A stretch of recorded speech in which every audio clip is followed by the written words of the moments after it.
and that's the key thing, right? Because aside from the fact that destroying evidence is obviously like a crime, here that's not really what I believe is the crux of the argument, right? Because it's not really about the relationship with Astrid and the law. It's the relationship with Astrid and her son. Like, what links is she willing to go to find her own child, and what is she willing to do for it? Because after all, if people are starting to converge on her, then that becomes a question. Like, there's not, she's not necessarily. You saw that interaction between Astrid and Britt, and like clearly, like the interaction with Hogan is fraught. We had multiple times where Hogan was like, "Oh, sorry, your mom's gone." Oh, yeah, oops, I lost your mom's body. Oh, oops, that's gone. Yeah. So the thing is here that we're essentially in this position of, oh, well, okay, I essentially have to go. If Astrid turns in the glove, she's kind of leaving herself at the mercy of others. So as a result of that, that's a really dangerous spot for her. But, she's a mother. What's more important, herself? Right. Child?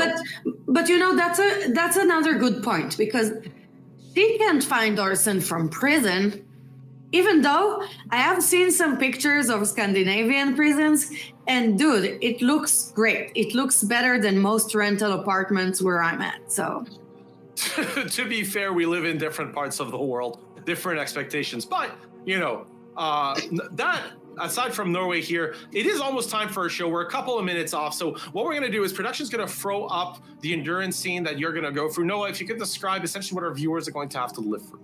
Yeah, one of our main story characters grabs a pistol, but it was next to something not quite dead. The character then enters the room only to find themselves surrounded by fighters, human-like figures chasing them. You'll have to help them dispatch these horrors by timing your inputs on the screen. So as the character exits, the pistol is blown away from them by the stinger. A lot is going on here. And one of you, the audience members, you will appear on screen as a cameo to shoot the monster down, help the main character before being chased down, and probably eaten alive, saving our character. Yeah, so that's the thing, right? Is essentially you, the audience at home, are going to have to interact, because if a character fails too many endurance scenes, their hope goes down, they may not survive future encounters, and they might just die. Rip Toby. Now, one of the things, a benefit of you being here live is that these endurance scenes are a great place to learn large amounts of influence points. So that's what's going to allow you, the audience, to have good impact on the story. So again, thank you for being here and tuning live with us on the show. We love that you chose to spend your time with us. Really appreciative. And again, if you succeed or fail, so to speak, in those scenes, don't worry, that's just what's affecting the story. It's not a judgment on you. Don't see it as that. See it as a way to kind of have a little bit of chaos introduced in the story, so it's not just we know 100% what happens. That way, there's a little bit of a mystery, right? And that's an important part of these endurance scenes, is they're kind of a way for you, the audience, to get mystery into your Silent Hill Ascension experience. Yeah, get some mystery into your life. Join an endurance scene. But yeah, it's like, I love that we can influence with the endurance scenes, and we have been collectively getting better at them. So like poor Toby had the unfortunate luck of being when we were getting to know the system. But now, death doesn't stand a chance. Fate doesn't stand a chance against our amazing powers. By the way, we are 2 minutes away from the show. So, Eduardo, can you please recap what we had here today? Sure, of course. So again, you got to see that scene. The Rick kind of came on the scene. So one of the things is we focused a lot on Pennsylvania, if you've been following our show for kind of since the start. But now things are really changing up in Norway, right? The monsters are appearing in Pennsylvania, but in Norway, the action's heating up. Literally, there's just a lot of interpersonal drama, and Astrid now starting to become the character that everybody's eyes are converging on as a result of the disappearance of her son. So that's really what it's about. It's about trying to figure out the interpersonal conflicts in Norway and to see what's going on with the monsters in Pennsylvania, because let's be honest, who doesn't love a good monster? Now, as a result, we're going to be back after the show. For our post show, we'll debrief what we saw. We'll also look at some development updates. So that'll be at the end of the post show. So do stick around for that bit. Now, all that said, we really hope you enjoy the show. We're going to have to sign off for now so that you do get a chance to enjoy it. It's going to be at about 40 to 30 seconds. This was Eduardo. I was joined by Noah. Enjoy the show, and we'll see you right after.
Krista?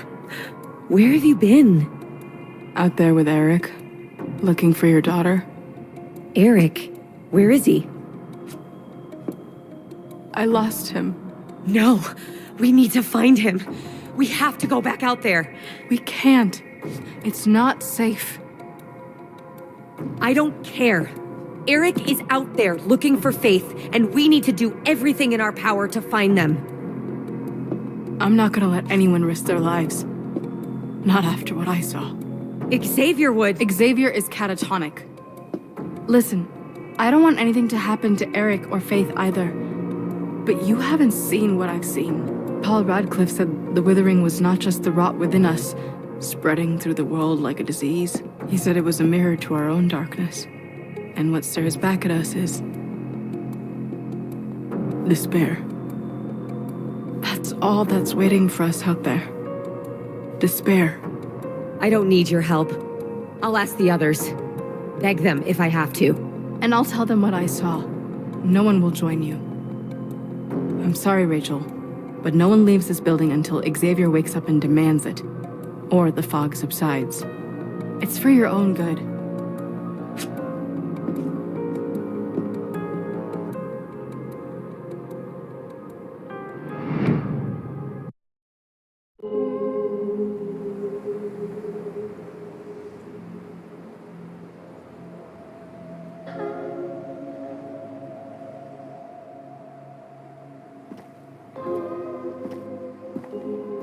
Thought I'd find you here. You'd always come here to mope after you and Mama had a fight. Funny how things never change. Not talking to me, huh? Do you still think your junkie sister ratted you out to the cops? I can't believe you said I was like Mom. I can't believe you'd think I'd try and get you arrested. She abused me too, you know? I'm nothing like her. Nothing. I don't understand. Do you ever feel like you can't trust yourself? I punched out the mirror in my hotel room because I didn't like what I saw. If that answers your question. What if Haugen is right to suspect me? What if I am responsible for what's happened to Orson and I just can't bring myself to face it? You're scaring me. I'm scaring myself. Oh, Britt. I don't know what's real or not anymore. What if I did it? What if I killed my little boy? You don't have that in you.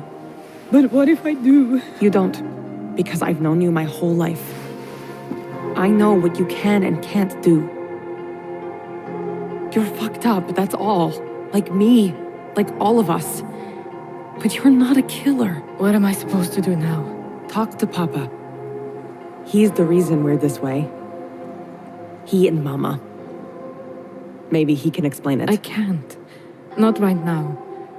Besides, have you ever tried to talk to him about what happened? No.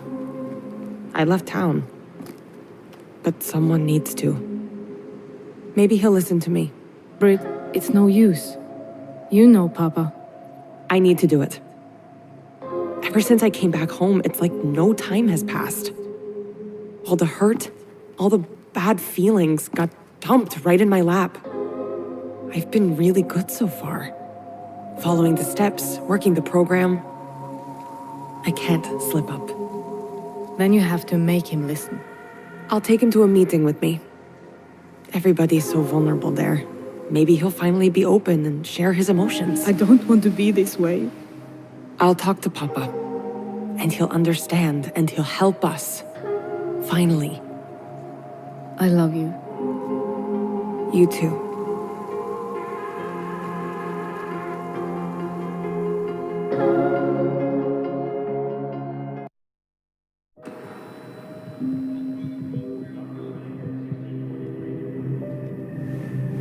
Does anyone else want to speak? Hi, my name is Britt, and I'm an addict. Hello, Britt. Nice to see you came back. Seems like you're becoming a regular. And I brought my father with me. I'm only here because Britt begged me. I don't know why. You are always welcome here, both of you. And we're sorry you're going through so much with your wife's passing. And the boy. Papa, I brought you here because I need to say some things to you. And I need you to listen to me without interrupting. I am listening. This will be hard for you to hear, but everything we say in this circle stays private. Fine. Okay. Get on with it. I'm serious. You have to listen. Not just for me, but for Astrid too. Because we need you with us, Papa. Astrid especially. And when I say that, I mean we need you mentally present with us, not ranting about monsters in the woods. I'm sorry. Monsters? In the woods? When everything happened with our family 15 years ago, I could have used your support, Papa. But you were absent. So I drank and used drugs instead. Now we need you again, Papa. Do you understand? Papa?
Hello, everybody, and welcome to the Silent Hill Ascension post show. I'm Eduardo, joined here by Noah, and Noah, we got to see honestly quite a wide spread of scenes here. We saw so much right now. I'm still shook by the scene with Carl at the NA meeting. Like, wow, it's on so many levels. This guy keeps his composure at all times. This was a lot to unpack here. And I appreciate that Brit is trying to bring the family together and have Carl be like a better father, be accountable. But I don't know if like doing it in his first time going with her to an NA meeting is the best place to do it. It obviously triggered some demons in him. Yeah, some pretty visible ones too here. Definitely. I mean, do you have monsters in your closet? Yes. They're out. They're right. They're out and they're proud, man. They're not even in the closet anymore. No, they're right out there. But that scene with Britt and Astrid was really touching. And as well, I don't want to say, but between Krista and Rachel, tensions have started flaring. That was a really flare-up scene in terms of tensions. Now, all that said, let's go back quickly to kind of our scene here with, where we saw Britt and Carl, because there were a lot of you in the audience that were within that scene, a lot of cameos. Our production team's going to throw that up on screen because we kind of have a cameo contest closing. We'll tell you all about that. So production team put on the scene that you just saw. Don't worry, we'll get to that discussion as well here. But the big thing here is essentially, we see this scene right here. This video that premiered today is where Britt brings Carl along with her to an NA meeting. We saw the monsters. You saw a lot of you, the audience, being present in this scene. Especially, after that Britt and Astrid scene, this was quite a stark contrast. It was a really heart-to-heart, and now we're kind of back with strangers. Right, and we were introduced to so many people there, and I don't know, I look forward to doing this journey of recovery with everybody. I wonder if NA has what it takes to help people with not only their, as we said, their internal demons, but also with their out and proud demons that are plaguing them now in support groups. as well. There is no place that's safe. Not the farm, not the support group, not the hospital. And by the way, that was shady. Then Mete, if a few scenes ago, I know I'm like revisiting, but it was shady how she came to Astrid in her work just to drop like a mean line. No, that was when Mete and Astrid had to, basically go. Like Mete's just like, oh yeah, well, life's rough right now. People are dying. Deal with it. But here, and as you can see, the audience here, you have the monsters appearing with Carl in that scene. But that's the thing is like right now, Carl has to essentially. I think Carl is dealing with a lot. Like he's not been the best at dealing with it. But let's not minimize what Carl is going through either. Right. And by the way, I saw some Carl stands in the chat. People have been very vocal, but I did see some people accusing Carl of being a boomer. Now, as a millennial, I know I'm next up in line to be mocked and teased for my for my generation, but right now the boomers still get to have it. So, Carl, okay, boomer, I guess, right? Yeah, I mean, or as our co-host Layla loves to say, the sad old wet man, which honestly I do like as well as a qualifier. But out of those scenes, that was the scene. I don't want to I want to say that the most interesting part of those scenes were essentially the kind of two scenes where Astrid and Britt, and on the other side we had Krista and Rachel. Like for me, that conflict between Krista and Rachel was really big. Like essentially Krista going like, no, the shit's hitting the fan. We got to stay indoors. We got to stay locked down. We need Xavier to wake up. And because that decision as well is really close, right? How will Rachel exploit Xavier's absence? Not a fake decision, but it's pretty much neck and neck. It's going to probably pay off. I believe it pays off tomorrow. Is she going to be honest and let Krista lead, or is she going to have Xavier put me in charge as her quote? That's really charged up, and you, the audience, are going to have to decide that. But again, and we'll talk about that in a bit, because it's not a fake decision, but it's quite particular. Actually, one of the things is it's not a fake decision. Noah, can you explain what a fake decision is, and that way we can express what a not fake decision would be? Right. So, as you know, the decisions and the endurance scenes and the puzzles, all of them contribute to whether a character is going to face redemption, suffering, or damnation in the Silent Hill Ascension final. So their fate is decided across the length of the season, and a character's hope needs to be high enough for them to survive crucial story moment. And the way that you influence those decisions is with your influence point. So, you want their hopes up for them to survive. I cannot emphasize. What are we as humans without hope? Especially, I feel it now. I feel it. I feel the spirit of the hope right now, Eduardo. Do you feel it?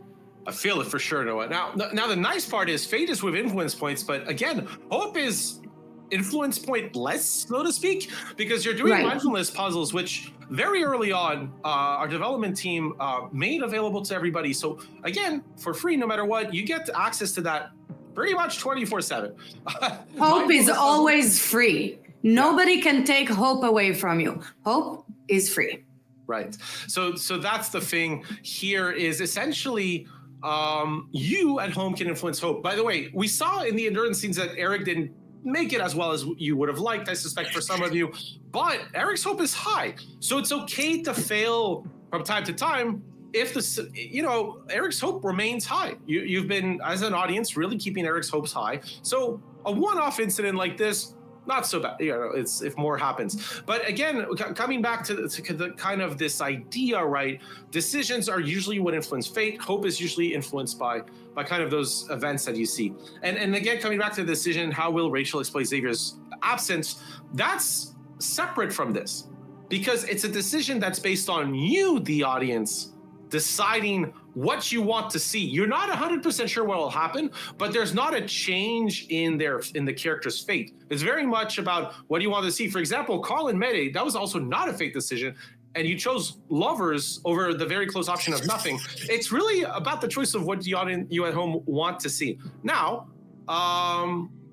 that's a lot about it. Yeah. Oh my God. Then that I was pleased with that outcome. I have a feeling, I don't know. And Rachel really is getting her ass handed to her lately. You know, she was expecting that she would take over in the absence of Xavier. Krista is coming there, taking her role, trying, it seems to me, to take her husband. You know, it takes one to know one. Yeah, Rachel is really going through it right now. So I honestly, in the beginning, I still kind of don't feel bad for her for some reason. I have to admit. No. I mean, and by the way, we don't have a policy to not ask about the host's personal lives, but I'm a little bit curious about that one. It takes one to know one here, Noah. But aside from that, we're not gonna. It takes one to Noah. Yes. Now, you, the audience, did choose in that instance for Eric to say, yes, I do deserve better, which I love, by the way. I think that's one of the best answers. Until, Eric sees Krista being whisked away by the monster. Now that was kind of like the thing, right? Is you're right. Rachel probably believed she would be leading in Xavier's absence. And reading that letter was essentially Xavier not only says Krista's the choice, but on top of that says Rachel can't be trusted. That's a big deal. Now, Rachel's the one who wrote that, right? So that's what the decision is about. What is Rachel going to say as a result of having read that? Right. So we are going to find out, but that was really a kick, a hard kick in the gut. So we have a lot of stuff building up right now, and we still have Faith missing. Yeah, no, you're right. That was a big thing, right? Like Rachel, we saw that scene, I believe, on Monday, right? Where Rachel opened the door where the disembodied voice of her child was behind it in a red glow, and a bunch of monsters came out. And again, I asked the little question, would you open the door? But, that's a tough one, right? You think your child might be there. I understand the opening of the door. Now, it's Pennsylvania seems to be right now crawling with monsters. Norway, it seems it's still very much, so to speak, in their mind's eye, right? Like Carl sees the monster, but it's not like other people in that meeting saw the monster. Yeah, it's like in Pennsylvania, they're all seeing the monsters, or some of them at least. They're together experiencing monster situations. In Norway, it's a bit more like separated. You have Carl seeing his monsters. You have, Eva did see some too, but you have mostly people on their own witnessing some crazy crap. So it's kind of like that's the thing that makes everybody think they've gone crazy, because they're alone in this. And I feel like Carl really needs to communicate better with his daughter, because they're both being plagued by, seemingly to me, similar problems where nobody believes them. They're in front of the police. Carl should have a lot more empathy, given that in the beginning of the season, he was in the same situation more or less as Astrid. No, for sure. And speaking of empathy, Nikki is love in chat saying, poor Faith here, by the way. And you were speaking of like father and daughter. Well, mother and daughter, right? Like Rachel to Faith and like Astrid to Orson. Those are really key things here. A big part is those children are still missing. Like, sure, the adults are dealing with stuff. Not lying. The monsters appearing. Not cool for them in that spot.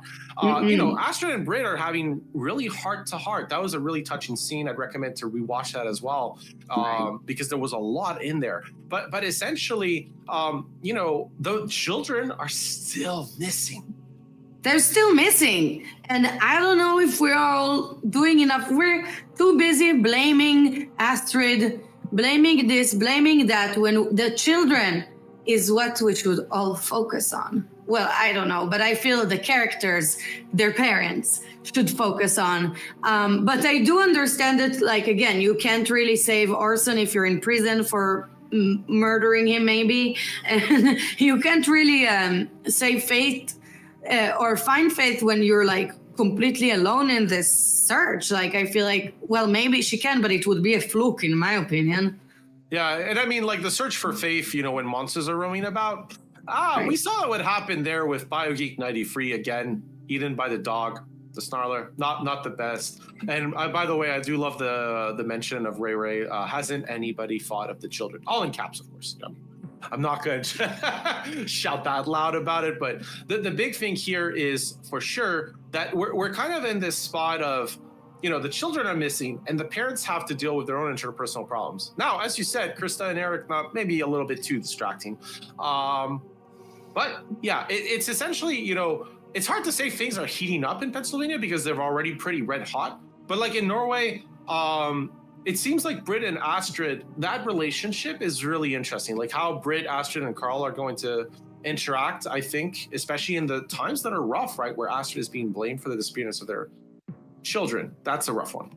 Right. That's the time to band together. That's not the time to be all blamey and stuff. I like the move that Britt, like the intention was good of Britt to bring her father to the NA meeting.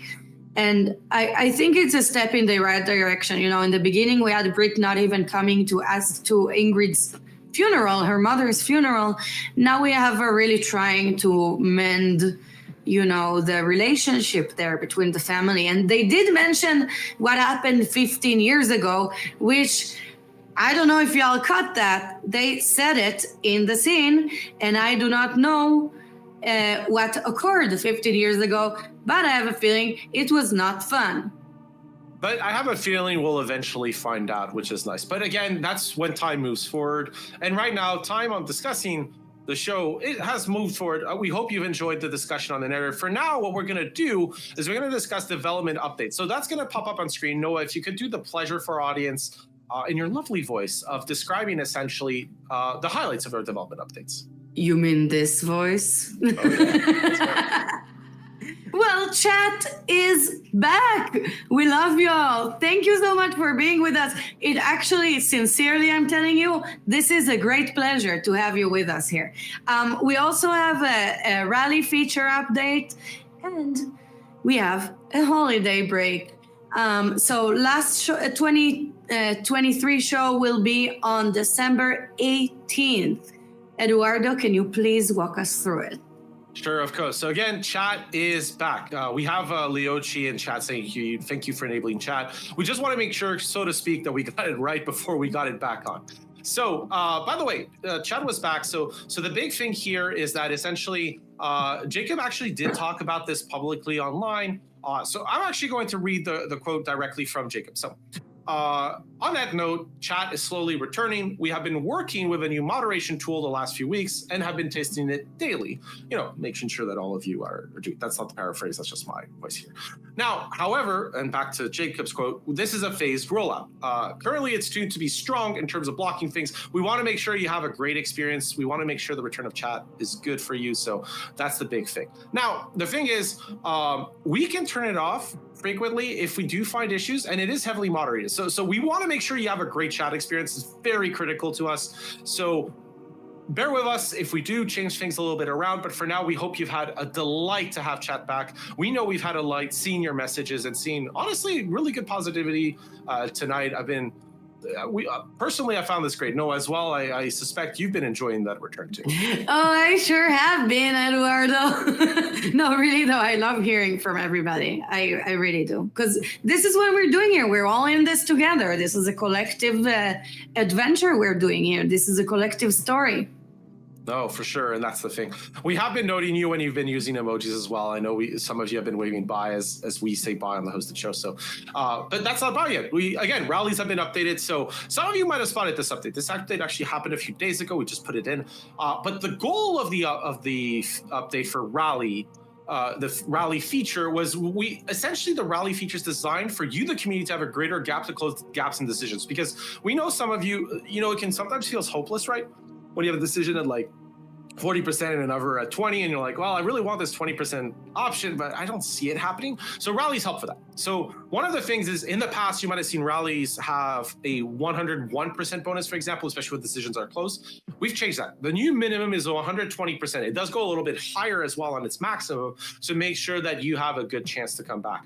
Our goal is we want the rally feature to allow dramatic shifts in decision outcomes so that you, the community, can enjoy your impact on the Silent Hill Ascension story. We know that when these decisions do get close, as for example, the one with Toby, that leads to really dramatic moments, as we don't know as developers what is going to happen as a result, right? We can tell it's one of two things at that spot, but we don't actually know. What happens is we got it ready to rock and load, and then it loads. But we don't know until the moment that decision closes what happens. So we wanted to make sure that you, the community, also get that angst and feel it right until the very end when at all possible.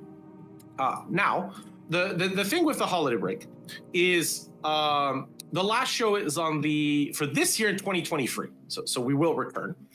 Is on Monday, the 18th of December, 2023. Jacob Online posted a little bit about it, some details.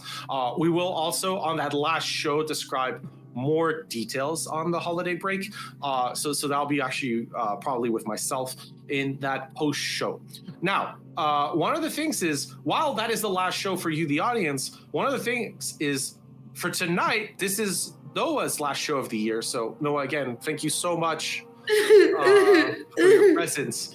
And I hope you, the viewers, so please, viewers, say thank you to Noah for, I hope you've enjoyed Noah's company. I sure have. And again, she'll, as they say, she'll be back. It's essentially a question, though, of course, of the holiday break. It's important for all of us in the development team to have a proper rest break, all the usual stuff like being with our families and stuff. I know.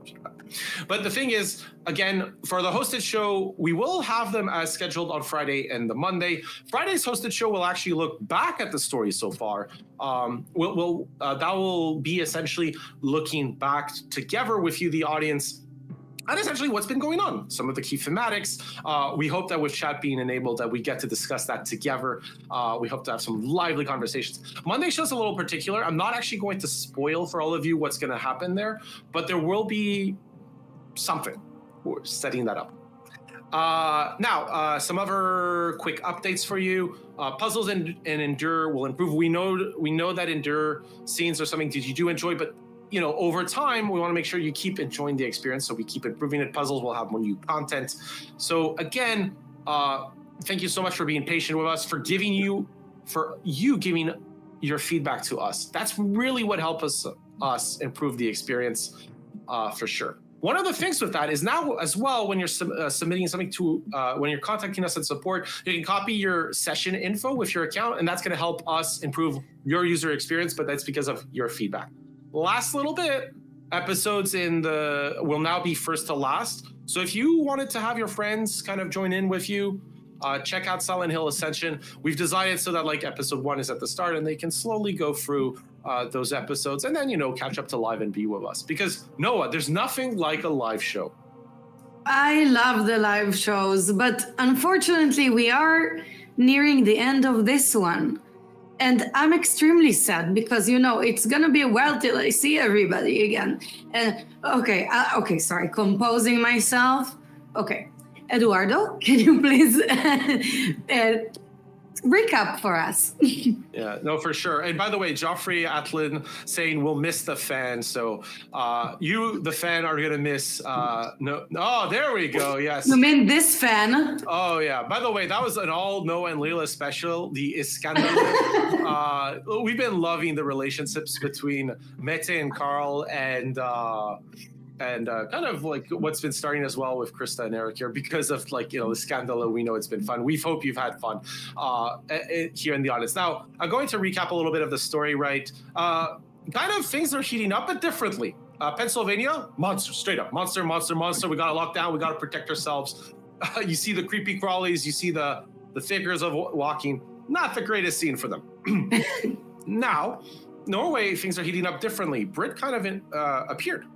Right? Brit was a character we foreshadowed at the start of the show as a character whose decisions of supporting her were towards damnation. So it's kind of a foreshadowing in a way. But that relationship between Astrid and Brit, you got to see it in our pre-show if you were there with us.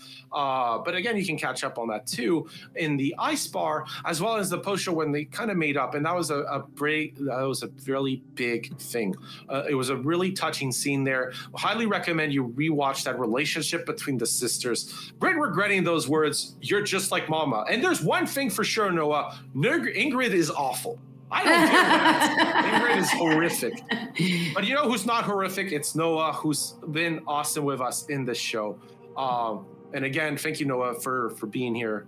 But one of the things that you'll be able to do, Noah, while you're kind of off the air is I know you enjoyed the puzzles. You and the audience will get to enjoy those. You do get to stick around after the show and enjoy those at any time.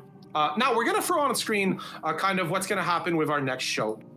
Again, so that you all have that reminder. So next show is a recap show. A little bit, if you're used to shows, clip specials, a little bit that, but the difference is you'll be with us. So it's not one of the things I've always not liked with clip specials is like they feel sometimes, for lack of a better term, lazy, but we'll be on air Yes, we will. We always go the distance, Eduardo, and that's why people see it.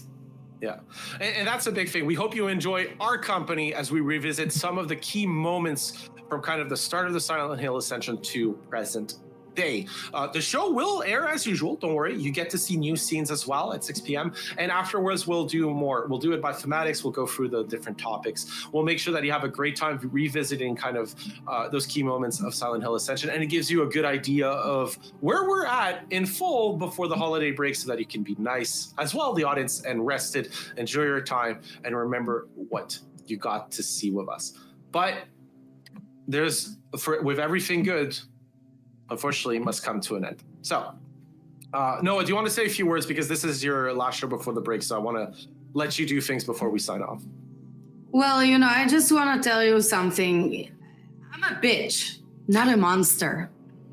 This is paraphrasing Krista. But also, so long, and thanks for the bread. That's very fair. So, speaking of bread, we're going to sign off here. So, again, thank you again to you, the audience, for being with us tonight. We really appreciated seeing you in chat. We hope you appreciated our presence as well. Have a great time. So, and again, rain, shine, or fog, our show will continue on. So I'm going to sign off. This was Eduardo. This was Noah. Take care.